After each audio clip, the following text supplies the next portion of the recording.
All right, we're all set. All right, good afternoon. Welcome to the Police Station Task Force meeting for November 27th. Roll call has been taken. Are there any declarations of conflict of interest today? Seeing none, there's no presentations or delegations on today's agenda. Can I get a mover and a seconder to place item 4.1 on the floor? Okay. So before we have any discussion about 4.1, it's my understanding that Christina has an overview for us. So if you'd like to go ahead, that would be wonderful. Thank you. Through the chair, report 2023-665 is before you for consideration and to be received in today's meeting. I want to bring to your attention firstly, section 4, page 2, there's a correction to be noted. There's not 5 phases within the project. There are now 3 phases. So this is a phased drawing that's being posted on the wall in the building if anybody wants to see that after the meeting. The phase 1 is the construction of the new 3-story addition in the garage. And we've been through this before, but I feel it's good to repeat again. And then the project will move into the existing building for the 2nd and 3rd phases. The architect has provided a phasing narrative for each of the 3 phases that includes references to business continuity through the use of look-ahead planning, such that the police staff can navigate their day-to-day work uninterrupted, and access and egress is to be safely and clearly arranged in advance as indicated in the phasing plan. The city reaffirms the importance of confidentiality around the details of how the occupied existing building will be phased and what workspaces will be temporarily fit out. This is for the safety and security of staff, building, and the overall site during renovations. At the time of the report writing, the consultant was in the process of coordinating final details within the working drawings and specifications, including all net zero requirements, and preparing to issue those documents to for tender. But the consultant has submitted the specifications and drawings since I've written this report. And in section 5.3, page 7, we talk about that beginning November 24th. So those are now with us as of today. The 4 pre-qualified contractors remain interested in the project, which is appreciated. And they are again, Collaborative Structures Limited, Blamey Construction, Harbridge and Cross, and PCL Constructors. I call your attention again, November 24th is the date that the city's purchasing department receives the documentation from the consultant. From that point, it's a 2-week review for purchasing to take a look at those documents and work with the items that we have to write out. And from there, it's released for bidding. So this is actually, I want to let you know, it's a 2-month delay from the original project schedule. And the reason for this will be presented in section 5.3, page 5 of the report. But please keep in mind, for clarity, the project will be set to mobilize January 2024. So moving on to section 5 analysis. On September 6th, the land from Enbridge was finalized, the purchase, and the acquired land was subsequently zoned institutional per bylaw 162/2023. The site plan application was submitted to the city by the consultant on August 31st, and the final set of drawings have been issued on October 27th. Most recently, in addition to this, on November 23rd, the planning department issued conditional site plan approval, subject to the conditions described in a formal letter that they released to the consultant. And a meeting was held on November 14th with the consultant, and the comments tracker and drawing set was updated. But basically, we have to submit that as one whole complete package back to the planning department in the coming weeks. The tourism building update, section 5.2. Several modifications have occurred at the tourism building on Wayne Gretzky in the past few months. Armor stones have been relocated to the front entrance to block vehicular traffic from entering the pedestrian pathway and main entrance. Desks and IT data connections are set up for staff to occupy, as stated in this report, and 35 lockers have been purchased for investigation staff to use. The city continues to engineer the final building layout to that end. These lockers will be placed in this new building at the end, and the consultants removed the cost of those 35 lockers from the construction budget. Efforts continue to deter interest in loitering around the building, and we're making sure that Walkthroughs will commence with the police and myself being project manager to track and record the state of the building and any additional requirements that may be required related to safety and security.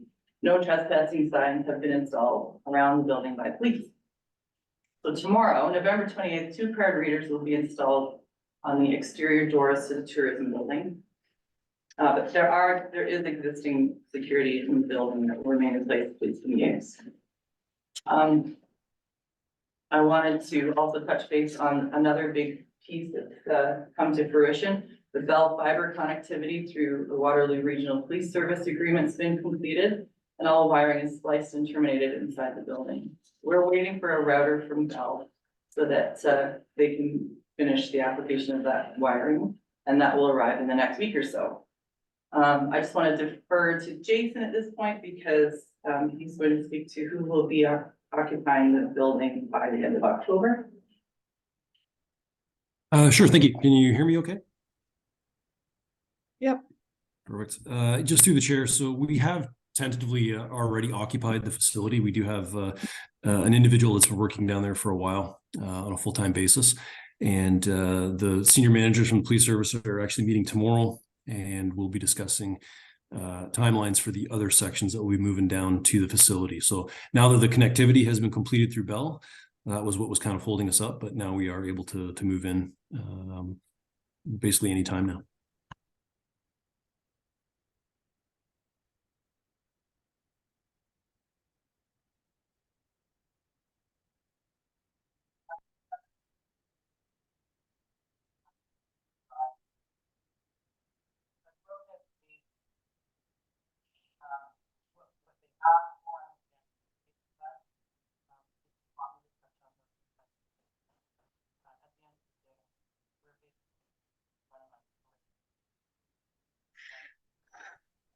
I don't know who's talking, but I can't hear it.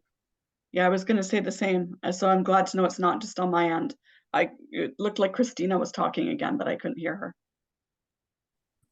I also noticed somebody's listed as Brantford panelist, but we're not sure who that is.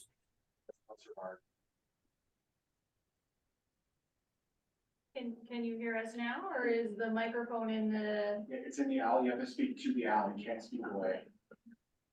To speak to the L, can you hear us if we speak to the L directly? Yes, can hear that better. I'll start over. On September 22nd, the consultant gave us a letter asking for a little extra time. That's because the project has been quite complex with adding net zero and additional scope of work related to the 3rd floor. So in order to avoid change orders and possible extras, once we break ground, we allowed them that time, but that did set us back technically from the original timelines by a month. But we do have the drawings and specs now. So the next steps are that purchasing, again, will review the documents. And around the week of December 11th, I anticipate the bidders will receive the documents. And then from there, 2 site tours will be coordinated and ensure that we will be ensuring the security clearances are obtained so that they can come in and take a look at the building and see if they have questions. There's 2 walkthroughs opportunities given so that they can make sure they have their drawings in order. So the successful lowest bidder must be aware of and include security of the facility. And they have to understand the importance of maintaining the 24/7 operation. Tender documents have been described to ensure that the contractor and their subcontractors are vetted and cleared for site work by the police. And they will also have to mitigate if someone needs to be removed from site. So some sections that utilize addressing staff safety will be the description of phasing strategy to enable work within with the least amount of disruption. So those phasing strategies are embedded into the specs and drawings. So 2 equipment pieces were in the way of the new addition. That was the radio antenna and the gas metering just on the north side of the building, including the concrete base. So the police radio antenna has been successfully relocated to its new location. And the Enbridge gas application has been submitted by the sub-consultant on November 21st. Any concrete pad and foundation for the original antenna and gas metering has been incorporated into the project budget. And the Class A estimate, which we will review shortly, had an allotment to relocate the antenna, but the money's been moved over to accommodate the concrete removal so that the footings can be placed into the ground. I wanted to also let everyone know that just to try to get a picture of how the project will start, trenching will begin for the new site services that will be coming from Wayne Gretzky. But there will also be site trailers and staging as designated by the architect on the site plan. You'll see material trailers, fencing, signage, and so on. And the last piece of information, 95% drawings were submitted by cloud permit on November 9th to the city's building department for cursory permit review. So any notes that they were making were included into the SBA comment trackers. So we've timed that well so that we're not bouncing back and forth with multiple questions. So, section 6, financial implications. The Class A estimate was received by the city on August 22nd. Submission totaled 51.9 million. But as we know, RPL has gone through the design process, and Class D through Class A estimates have been provided. The Class C estimate was when we asked for the additional $17.7 million for the third floor and net zero works. But we continue to work to keep within the approved budget at this time. And once we receive the bids from the 4 pre-qualified contractors, we will review where we're at and provide you with information based on what we've encumbered in the budget. So at this time, we don't have more than that to discuss with you because we're waiting for the bidders to come back with where they foresee the estimates to be at. I can absolutely go through how the Class A through Class D estimates were provided to us and what some of the cost impacts have been so far, as well as some of the items we've spent to date on bidding out the tourism building and various other components. So right now we're looking at 51.9 million for the Class A estimate related to construction.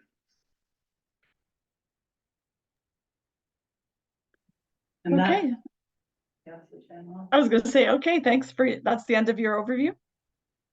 Yes. So then, Perfect. Thank you very much for your overview. Any discussion? Through the chair, I just want to point out that Mayor Davis is now part of the meeting. Okay. In person? Yes. Okay. So if he has a question, just tell me out loud because I can't see to know that. Yeah, I've got a couple of questions. Go ahead then. Thank you. Thank you, Madam Chair. So the RFT will be ready December the 11th? that's correct. Okay. So through the chair, the specs and drawings have just freshly emerged from the consultants department. So it takes time for purchasing manager and myself to go through legal details and making sure that our front end documents match up with the consultant's documents and that we're not overlapping anything. And then we will, yes, December 11th. Is that a hard day? It's difficult to call it a hard date, absolutely. As you know, I did reference the 2-month delay, but I've been working with purchasing and we've been working on our own end of the documents so that we're not starting from scratch today. We've been working for months together to make sure that. So when will they have to submit the tenders? When will it, sorry, say it again. The deadline for submitting tenders will be what day?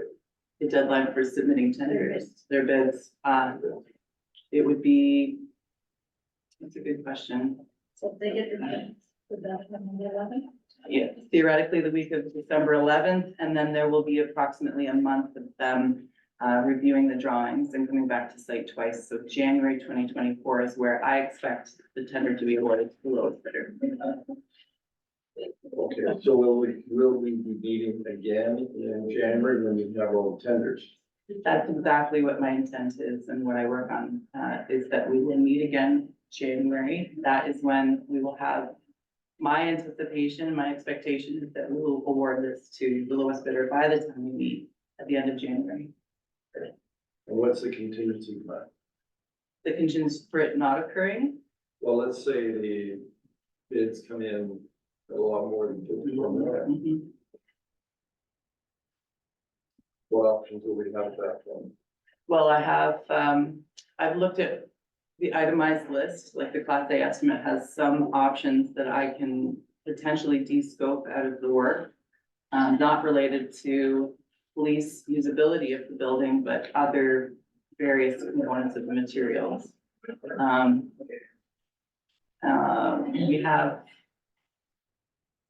We have to take a look at how the breakdown is. So there's some pieces that might be provisional, for example, that then when they say, this is the estimate, we can pull that out at the beginning of the project. And I've been doing that with the budget, months ago. We did that once before. We plan on potentially doing that again. So will the RFT be structured so that when the tenders or bids come in, we'll have the legal ability to do that, to make changes on the scope of the project for budget reasons? Yes, Rob, well, the manager of purchasing will be, we are engaging next week, or this week with, legal department to discuss those things, yeah. All right, and what will the decision making be in that issue? Who can make those decisions? So let's do hypothetical. Right. Comes in, it's much more than what we had budgeted, and so we have to make some decisions. So what will the process be for making those decisions, if that hypothetical? Okay, so through the chair, at times we speak of these things at the executive steering committee meetings. But Jen, I don't know if you wanted to. Yeah. Tough to say without hearing input from Jen. Yeah, no, through the chair to you, Mayor Davis. So we would structure the tender in such a way that provisional items could be pulled that didn't have impacts to the operations of the police services board, or the police services themselves. If there is something, if it's as dire as potential, then we would structure through our executive steering committee. We would have meetings. We also have some dispute resolution that we could work with the police services to identify those items. If it comes to a point where we cannot de-scope certain things to get below a budget, then we have to look at the funding and council reports.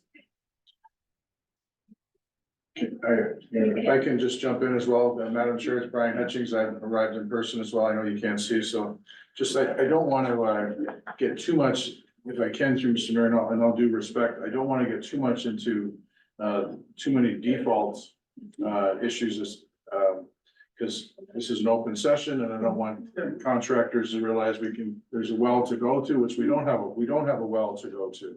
Our capital budget is extremely tight this year.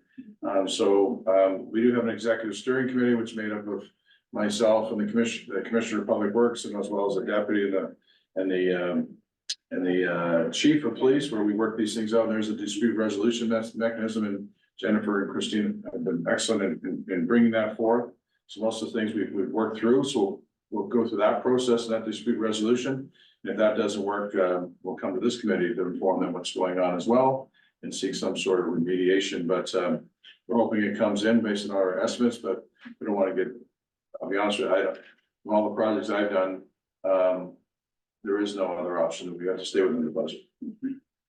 Right, and so we do have there are 4 pre-qualified potential tenderers or bidders, Bidders, right? And they have remained engaged and interested. yes. Good. Okay. Thank you. Thank you, Madam Chair. All right, perfect. And go ahead, Councillor Martin. Thank you. Is one of the things that is considered if this comes in over budget, looking at net zero ready instead of net zero? Through the chair, I would have to say that the answer to that would be no. And the reason for that is because the drawings are so integrated together that to deconstruct them and pull together a net zero ready scope of work would be more time, it would be more money again from the consultants. And the risk is there to lose those who are interested in the project as well. But again, I would just like to say that I think that the consultant has done a very good job of understanding what the scope of work is. They've been here for our workshops. They've seen the way we work together with the police on funding. And I don't think that that would be a very viable solution based on the drawing sets and specs that I just received. We'd be starting from scratch. Okay, because my understanding would be that there'd be no real need to change the drawings, it's just a matter of not installing solar panels until a later date. Everything would be roughed in and ready to go, just it's a matter of installing the panels. Through the chair, I hear what you're saying, Councillor Martin, and I will potentially look at that as something we can understand when it's time to receive these bids, see what they come back with. I'll keep that in mind. Okay, thank you. Thank you.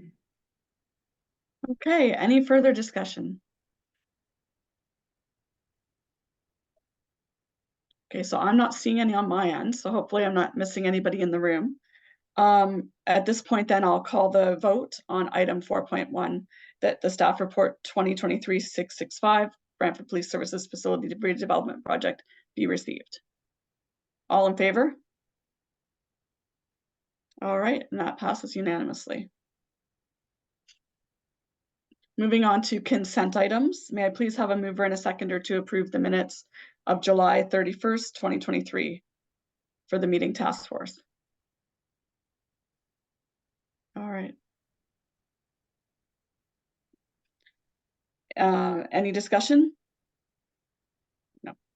All right, and then I'll now call the vote on item 5.1.1. All in favor? Okay, and there are no resolutions, no notices of motions. So at this point, I'll call the meeting adjourned. Thanks, everyone. Thank you. Thank you. Thank you. Okay. Bye, everyone. Bye.